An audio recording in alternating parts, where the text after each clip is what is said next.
Hi. So finally, Prince's Piano and Microphone 1983 album has been released and is making its way out into the world. This is arguably, depending upon how you define it, the first real attempt by the Prince estate to release a project entirely of their own choosing. Purple Rain Deluxe was already partially in motion when Prince passed, and Forever served as a greatest hits compilation. The choices made surrounding this project may well tell something about the estate's future plans and the direction they are seeking to explore.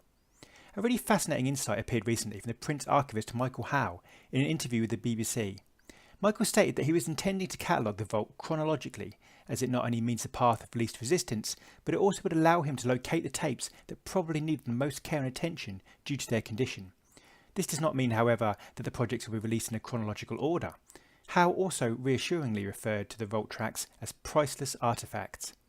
Howe made clear that he was aware of the bootleg versions of these tracks, which would indicate that he has a knowledge of the Prince music scene beyond the vault itself, and perhaps, even more encouragingly, said this: "I can tell you this, everything that I was hoping it was in there is certainly in there, and many multiples more, things that were only even rumoured to exist, or that were completely unknown to anybody but Prince and whatever engineer was involved in the session.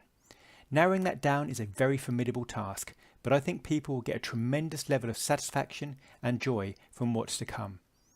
Whenever we're contemplating something for release, we consider what Prince would think about it. I mean, he was a fickle guy, and no one can be sure what he'd be thinking, but we use our best judgment and try to make the best decisions we can. That sounds fairly reassuring. Every single Prince fan wants something different from the estate releases, and no release is ever likely to satisfy this desire. But that is just testament to the enormous output, quality and range of Prince's creative abilities. Fans do want a lot more projects from the estate, and the fraction of Prince's live performances available on DVD from an artist I consider to be the greatest live performer of all time is a situation that desperately needs correcting. But for now, I would argue that if we want to see more official releases, we need to make it clear to the estate that the demand is there and purchase this project to ensure future releases see the light of day. So with all that being said, let's dive into this project, Prince, Piano and Microphone, 1983. Firstly, what do you get? Well, depending on what you prefer, you can receive the CD, the vinyl, or the deluxe package. The deluxe package consists of the CD, the vinyl, and a 12-inch booklet with liner notes from Prince's engineer, Don Batts, Lisa Coleman of The Revolution, and Paisley Park artist and band member, Jill Jones. The booklet also contains a few as-yet unreleased photographs.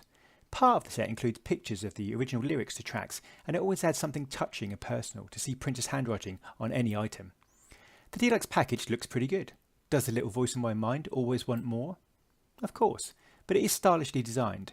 From my understanding, the booklet does only form part of the deluxe version, which I assume is a carrot to invest in the larger package. It is a little strange ordering both the CD and vinyl as part of the same package. It's also worth noting that the first 7 tracks are a medley and presented that way on vinyl. There is also, of course, a digital download option, and it will hit streaming sites. I do wonder what effect the streaming sites will have upon physical sales, but that's another story.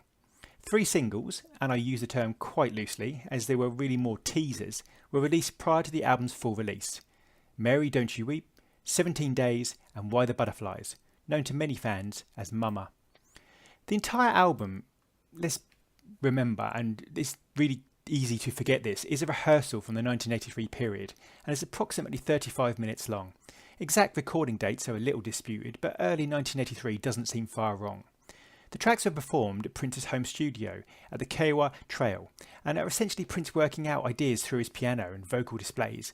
Most of these tracks went on to become full songs, with 17 Days becoming the B-side to When Doves Cry, International Lover finding a home on 1999, Strange Relationship morphing onto Sign of the Times, A Case of You by Joni Mitchell appeared on One Night Alone piano version, and Purple Rain, well, we all know what happened there.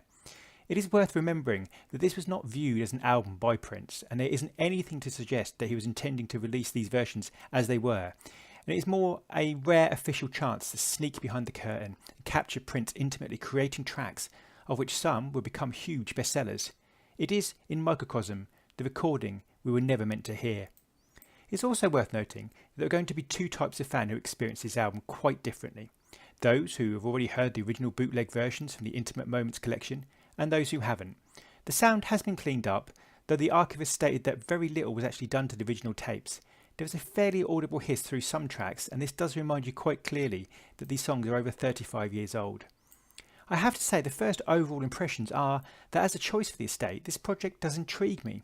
Although still very much centred in the Purple Rain era, something which, let us be clear, we will have to develop away from if we want the whole of Prince's catalogue to be fully appreciated. It is certainly not a populist choice. This isn't the guitar hero rocker that most casual fans would expect. It is a delicate and raw, intimate, falsetto-laden, baritone-swooping, piano-thumping, sometimes humorous ride through the mind of a creative genius at work. In many ways, it is much more raw than Prince's 2016 piano and microphone tour, as this was something that was never meant to be heard, although the emotional vulnerability of the 2016 tour cannot be matched by anything really. Prince calls out instructions, clears his throat and stamps his feet, and you hear it all as it happened. Light a candle, turn off the lights, put on some headphones and just imbibe the brilliance. You will feel like it's just you and Prince together in a room. Every breath, every foot tap, every essence. Let's step into track 1. Called you yesterday, you not your phone. Arguably one of the strongest B-sides there is. This version of 17 Days Here starts with Prince asking, "Is that my echo? Can you turn the lights down?" before growling into a James Brown-esque rasp. The piano is thumpingly pounded and Prince starts scatting to the beat, just carried away by the groove. The piano elaborates after the 1 minute mark with some jaunty flourishes, and at around 1 minute 20 Prince's resounding baritone powers into view. Strong, strident and forceful, Prince sounds as vibrant as he ever was. So vibrant indeed that Prince asked for his voice to be toned down a little. Prince here is intuitive, fearless and in the moment. The refrain of "Let the rain come down, down," followed by the falsetto stabs, are a pure delight. The essential melody and thrust of the song is clearly already established. Watch out at 2 minutes 48 for the jump in Prince's voice. Great stuff. It is a little strange hearing this track without the pounding drum program of the released version, but the song is still mesmeric. At 3 minutes 30, Prince rolls around the piano just freestyling a beautiful pounding melody before breaking the track down to almost nothing, and his voice at 4 minutes 24 is a haunting whisper in your ear. The range of Prince's vocals, from high falsetto to deep baritone, once again simply dazzle. Quite an opener. Prince improvises out the track with some vocal icing, and we are into track 2. Purple Rain here is but a fleeting 90 seconds or so of this anthemic song in waiting. It is so strange to hear a very different version after being so familiar with the track over the years. Lisa Coleman stated that originally Prince thought of the track as a country song, possibly for Dolly Parton or Willie Nelson, but Wendy's iconic opening guitar chords sold Prince on the idea of claiming the song for himself and reaching for the stratosphere. Here the basic song is still a little way off and very embryonic. The lyrics are certainly closer to the end track. There is just a flash of something remarkable, and it is testament to Prince in how he developed this song that it made the journey from this small, rough vignette to a song that would quite simply define him amongst the music-loving world. I think A Case of You by Joni Mitchell was truly a song that Prince wished he had written himself. Such was the meaning and connection he seemed to feel for it. Joni released the track in 1971 when Prince was just 13, and it clearly left its mark. Whenever Prince identified himself as the lonely painter, something really struck home. Prince performed this track in 1983 live, and it's faithfully conveyed here in his soft falsetto. This was Prince relaxing and paying homage to one of his true idols. Prince's voice powers through the line, "In my body like holy wine."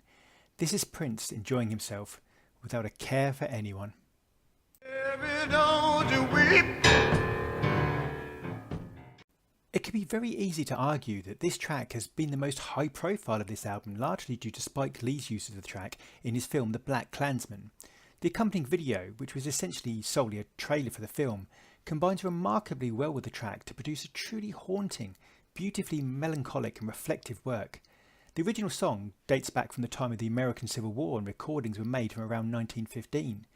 Prince's wailing, longing and aching vocals caress the beautifully delicate piano flourishes, and fleeting key runs occasionally pierce the mood with a thrust of urgency. This track is clearly proven to be timeless, and is as relevant now as it ever was. At 1 minute 20, Prince gets even more passionate, and his vocals push harder and deeper, building the track into a rising maelstrom crescendo that feels like a plead to God, to justice and so much more. Prince also sings the line, "I guess you know me well, I don't like winter," which reappears in Strange Relationship, Prince's mind as multi-track as ever. There is something in Prince's voice as he laments that "I got a bad, bad feeling that your man ain't coming home." that just breaks your heart. Tears will fall. It is interesting to hear this version, which starts in such a familiar way, almost identical to the more polished Sign of the Times version, but then, very interestingly, to hear it veer off after about 30 seconds into a more experimental, jazzy, pulsing track. Prince hits the piano with some force, and it is clear that there is still a number of ideas not fully formed within this song. A large part of Prince's genius was managing to produce the greatest outcome for each track he created, giving it its best version of itself. It is interesting here to observe that process fully in motion. I actually think this is possibly one of the most interesting works of the album, in that it was a track that had already been released on 1999, and to see the seduction ballad, stone cold classic, broken down to just a piano and microphone is a curious experience. Prince scats most of the lines, and it is by no means a full experience that the album version provides, more small homage as part of a medley. However, Prince brings in that darling.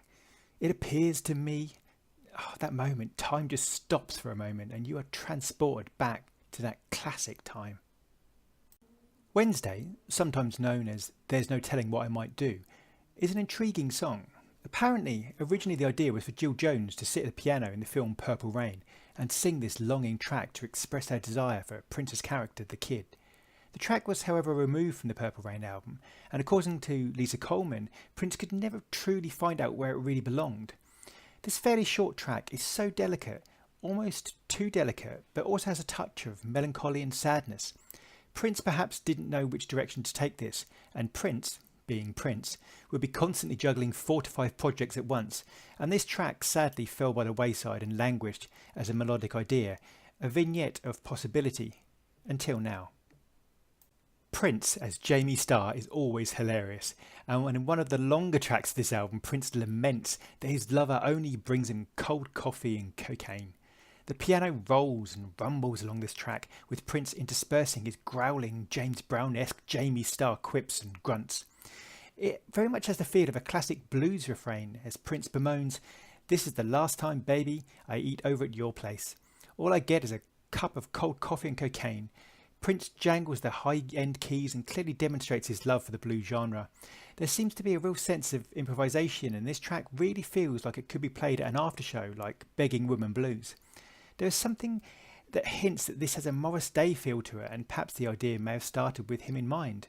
There's some great humour, which I will leave for you to discover, but Prince could easily hold this type of groove for days, but it still required some more lyrical development, and like so many other songs, Prince just never quite got round to finishing it, probably distracted by the next interesting idea, and sadly, this was all there was. Mama, what's this strange? The final track is a real treat and was known to a lot of fans as Mama, but its titled here is Why the Butterflies. There have been rumours that Prince wrote the song in reference to his epilepsy, but equally it could be referring to a number of other ideas. After the introductory, striking, harsh and almost pounding piano chords, Prince's vocals enters the mix.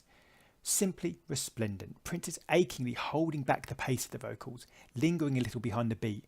The Mama refrain just holds in the air, and I contend that no one could ever ride up and down these scales the way Prince could. It has always impressed me. It was intuitive and otherworldly. The steady timbre and delicate vocal climbs are the essence of this track as Prince pleads, "Mama, what's this? Why the butterflies?" Prince just has this all-encompassing mix of finger snaps, falsetto and piano, and it just shows an artistic mind at work. The strength of his baritone at around 5 minutes is just life itself. The effects at 5 minutes 50 show a gospel nod, and like so many Prince tracks, this is essentially Prince trying to work something out. Prince was largely a philosopher in the sense that he explored and questioned sexuality, spirituality, love, loss, anger, lust, pain and yearning, and it was through his music that he was able to explore his mind and beyond. A moving and beautiful way to end this 35-minute album. In conclusion, whilst this may not have been an obvious choice for the estate, indeed it's not even the most obvious piano and microphone album that could have been released, it is clear that they want the wider world to know the many different facets of Prince and not just present him as this guitar-wailing rock god. Prince had tracks like these piled up in his vault, and it is another reminder of just how much music poured out of this genius. There will, hopefully, be so much more to come from the estate, and if logistical and legal issues can be solved more rapidly, then there should be no reason that the rate of releases does not increase. Please enjoy this album for what it is, a seat next to Prince at the piano, thinking, musically doodling, creating and exploring, an intimate, raw and vulnerable rehearsal which flies in the face of the unimaginably produced and controlled musical products of today. It is not a loud rocking album of complexity, but clearly an album to listen to with the candles lit in a dark room. Lay back, relax and remember what it's all about. The genius that is Prince Rogers Nelson.